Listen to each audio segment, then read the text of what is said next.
Peugeot investit aujourd'hui le segment des scooters néo-rétro en lançant ce Django qui est un hommage aux premiers scooters Peugeot, les S55 et S57 des années 1950. Alors évidemment sur ce Django c'est le style vintage qui prédomine, mais pourtant on note quand même des éléments plus techno, à l'image d'un tableau de bord qui fait appel à une fenêtre digitale renseignant sur la température extérieure. Au centre de la calandre, on note un lion Peugeot qui est encadré sur certaines versions par un guide lumineux à LED.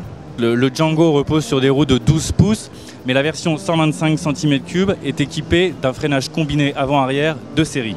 Le Peugeot Django sera effectivement décliné en version 50 cm3, 4 temps ou 2 temps et 125 cm3. Il sera disponible à l'été 2014, comptez environ 1 800 € pour la version 50, environ 3 000 € pour la version 125.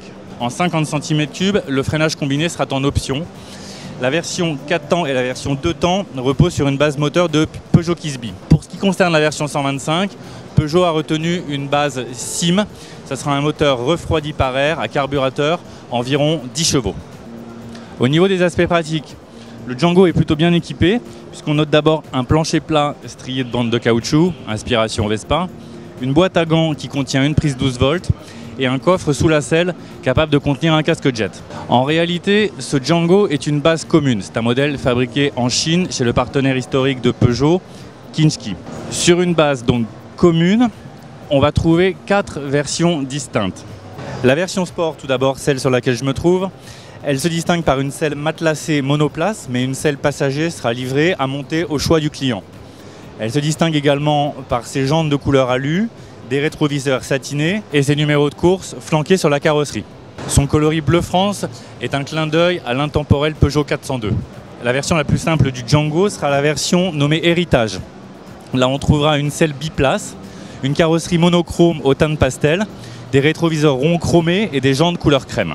Ensuite on monte un peu en gamme avec la version Allure, qui est une version qu'on pourrait qualifier de touring, avec un top caisse de 34 litres fourni de série, un petit saut de vent, une carrosserie bicolore, des rétroviseurs noirs à bord chromés et des pneus à flanc blanc, ainsi qu'une selle à double couture. Enfin la version Évasion, alors elle se distingue par une carrosserie bicolore sur base crème.